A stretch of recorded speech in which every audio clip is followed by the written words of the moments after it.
सन्मुख होय।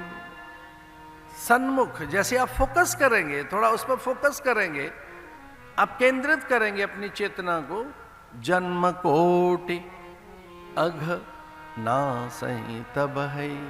उसी समय जैसे आपने अग्नि छुई तो दाहकता आपके शरीर को विचलित कर सकती है। अग्नि की दाहकता, अंगारा छूने के बाद हो क्या जाएगा, गरम कोयला छूने के बाद अंगारे आग को छुए तो हो क्या जाएगा, उसकी दाहकता क्या कर सकती है। शीतल जल जैसे ही आप छुएंगे तो क्या होगा।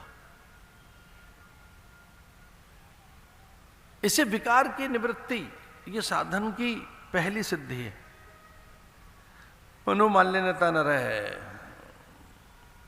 उसके बड़े साधन है, एक नहीं अनेक साधन है। जप तप नियम व्रत उपवास, अनेक। उपवास तो बड़ी बड़ी चीज है। उपवास करने से शुद्धि होती है, चित्त की शुद्धि। सत्संग, तब कथामृतम तप्त जीवनम कविर्भिड़ितम कल्मषापहम। कल्मष, काम, कंदर्प, दर्प।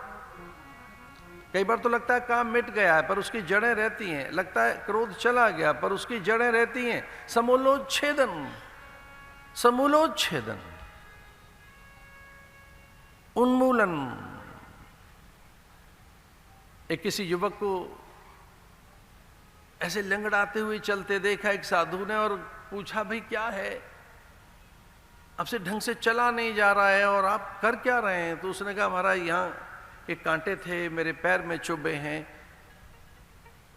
तो साधु ने, कांटे तो नहीं दिख रहे हैं। बोले, सब वो झाड़ियां तो मैंने उखाड़ कर फेंक दी, अब कांटा कोई नहीं है यहाँ। तो फिर क्या कर रहे हो। बोले, इनकी जड़ें उखाड़ रहा हूं, ये फिर से ना उपज जाएं, ये फिर से ना उग जाएं। ये कांटे तो थे, अब तो नहीं रहे, पर कांटों की जड़ें तो हैं।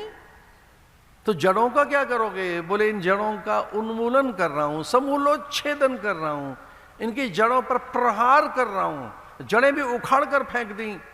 फिर साधु ने कहा, अब क्या करना है। उसने कहा, जड़ें तो उखड़ गई हैं पर अभी बीज इसमें पड़े हैं, इसलिए लवण डालकर, नमक डालकर मट्ठा उलीच रहा हूं, छाछ डाल रहा हूं इन जड़ों में। विषैली जो कटीली झाड़ियां होती हैं, तक्र से उनका नाश होता है। तक्र, आयुर्वेद में तक्र विषनाश के लिए बताया। डिटॉक्स, अगर आपको डिटॉक्सिफिकेशन करना है, डिटॉक्सिफाई होना है, डिटॉक्स होना है, आपको भीतर के सारे विष निकालने हैं आपको, तो तक्र बताया है। तक्र माने गाय के दूध से दधी और उससे बना छाछ, यानी मट्ठा। तक्र, तक्र। तो तक्र बहुत सी विषैली चीजों को निकालता है, उन्माद को, अनिद्रा को, उद्वेग को, और तो और अवसाद को भी। वो तो गाय की जो सांस है वो भी अवसाद से दूर करती है, अनिद्रा से। इनफर्टिलिटी हो आप में, आपकी धातुएं, वीर्य, आपके रस, आपके संपूर्ण शरीर की वो पुष्ट करने वाली जो रसायन है अगर शिथिल हो गई हो, तो गाय के प्राण, गाय की श्वास आपके शरीर को स्पर्श कर सके, उसका गोबर, घृत, दूध, दधी। और तक्र तो बहुत बड़ी चीज है। तक्रम बहुत बड़ी चीज है तक्र। तो वो मट्ठा उलीच रहा था और पूछा साधु ने, ये क्या कर रहा है। बोले, महाराज जड़ें उखाड़ दी, कांटे कटीली झाड़ियां फेंक दी, पर बीज तो पड़े हैं ना, अभी हरे भरे हो जाएंगे बीज फिर से। और जैसे बीज हरे भरे होंगे फिर से कटीली झाड़ियां, फिर से कांटे पैदा होंगे। मैं बीज भी नाश कर देना चाहता हूं। तो जो विकार है, जो विकृतियां हैं, जो हमें असहज करती है, अशांत करती है, विचलित और व्याकुल करती है, वो वस्तु, उसका बीज का भी नाश करो। और उसका बीज नाश भक्ति से होता है, उसका बीज नाश ज्ञान से होता है, उसका बीज नाश विवेक से होता है। सच मानिए, उसका बीज नाश सत्संग से होता है, सत्संग से होता है। लगातार, निरंतर, अबाध आप सत्संग करते रहे महापुरुषों के संग, तो आपके अज्ञान की जड़ें नहीं रहेंगी, बीज नहीं रहेंगे। निश्चल तत्वम निश्चल तत्वे जीवन मुक्त है।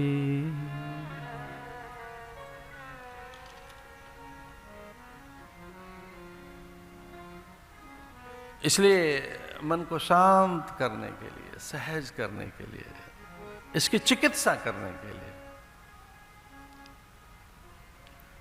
सत्संग किया करो। हम भाग्यशाली हैं, भगवान की कथा का श्रवण कर रहे हैं। आनंद प्रसूत, जिनकी क्रियाओं से आनंद, उल्लास, प्रसन्नता प्रकट होती थी, ऐसी प्रसूति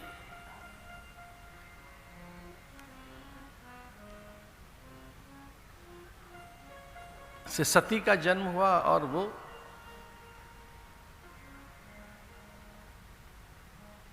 प्रसूति सती, और उनको विवाह किया, उनका विवाह हुआ भगवान महादेव से। पहली पुत्री देवहूति की कथा सुनी आपने कल, दूसरी पुत्री प्रसूति, आनंद प्रसूत।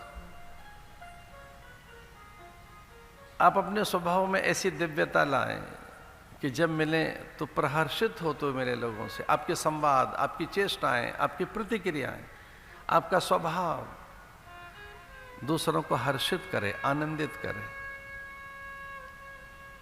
आपसे लोग असहज न हो, अशांत न हो, आपसे लोग बचे नहीं। कुछ लोगों से लोग कन्नी काटते हैं कि इनसे निकलो, बचो, ये जब मिलेंगे पता नहीं क्या कहेंगे। मिलत एक दारुण दुख दें, बिछुरत एक प्राण हर लें।